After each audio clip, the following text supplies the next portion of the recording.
Right, well, we've got the national and international news coming up in just a moment, and Alistair Stewart has the headlines for us tonight. An inquiry into the abuse of young people in Greater Manchester puts the prosecution service in the dock. The report says the Crown Prosecution Service refused to act in some cases where the victim wore sexualised clothes, such as crop tops. The puppy breeder convicted of shooting his partner and a daughter dead, Surrey police blame for giving him back his shotgun licence. And a public appeal from the DEC to fight the scourge of Ebola. The government says it'll match the first 5 million. Join Charlene White and me at 6:30. If you were watching last week, you may have seen a story about a group of children heading off to Orlando in Florida. Well, the trips are organised by the Dream Flight charity for children with serious illnesses and disabilities. And a number of those children are from our region. But forget VIPs, they're known as VICs, very important children. Our reporter Lauren Hall went with them to find out how they got on. Dressed to impress. Pirates, Superman! superheroes and superstars. Everyone's top to tail in different types of fancy dress. But the one thing they're all wearing is a smile. Every year, the Dream Flight charity brings nearly 200 children here to Orlando in Florida, all with serious illnesses or disabilities. They come from all over the UK. The Goofy group is made up of children from the Midlands and includes Maisie Gallagher-Horwood, who seems to be enjoying herself. I don't know how to describe it. It's one of those things that is hard to describe because you feel so happy. A feeling shared by others in the Goofy group, who've been busy making new friends. Morgan Tate Ryan from Northampton told us what it means to him. This is a once-in-a-lifetime opportunity. And you're really enjoying it? Yes. Having lots of fun? Yes. For many of the children, this is the first time away from their parents. The only grown-ups are doctors, nurses and other volunteers. There's also a few familiar faces, those who went when they were younger, now part of the charity's success story.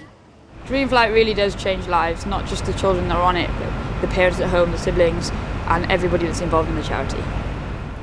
Dream Flight has totally changed my life. I went from such a dependent, shy child to a confident young lady, and it's just great to see that can happen to so many other people.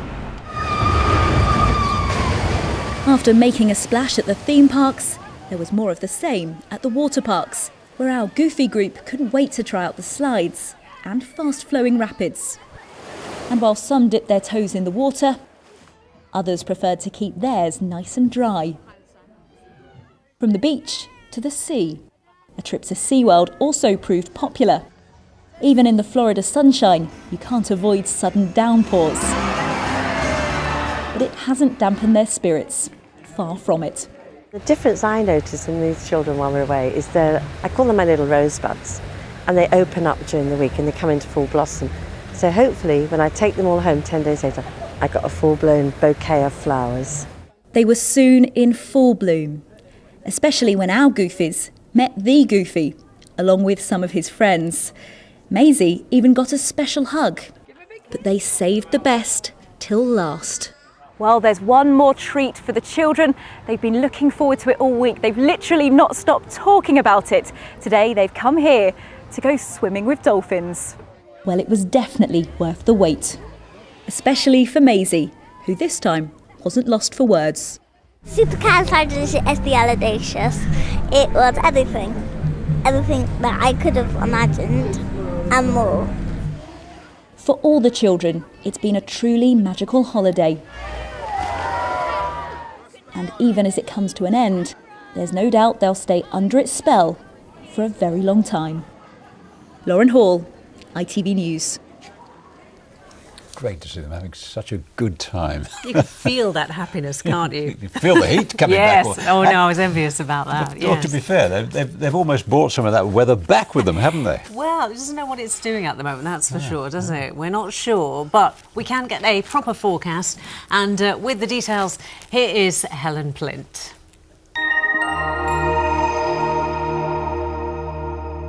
Hello again, good evening.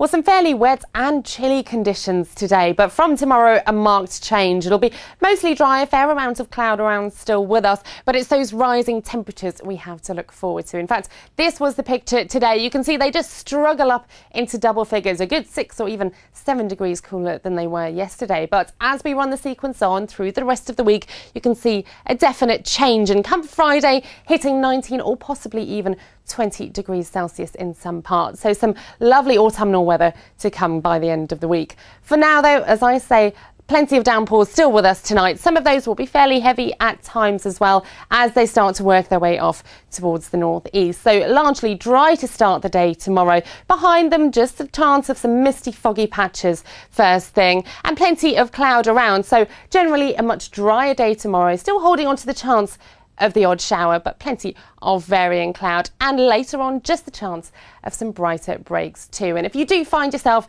in some sunshine, those temperatures, as I say, recovering very nicely, so feeling very pleasant in them.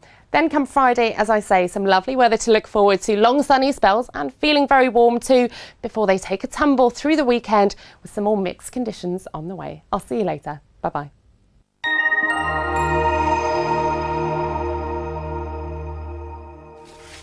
And that's just about it. A quick reminder of tonight's top stories on ITV News Central. Surgeons in Birmingham have performed a rare operation on a woman who had to have her thigh amputated because of cancer. They grafted her foot onto her healthy bone, back to front, so now it moves like a knee joint. A 92-year-old woman is recovering in hospital after she was attacked at her care home by another resident. Hazel Sanders was struck repeatedly with a walking stick at Carham Court in Smethwick. The home's management insists there was nothing they could have done to prevent the attack. And a motorist who was more than twice over the legal drink-drive limit has been jailed for 2 years and 4 months after his van smashed into a police car responding to an emergency. And if you go to the website, you'll see the lovely story of a penguin at Dudley Zoo preparing for parenthood by sitting on an egg-shaped stone. We like that one. ITV.com/central. You're going to be so disappointed. But well practiced. That's it from us for the moment. See you tomorrow. Bye-bye. Bye-bye.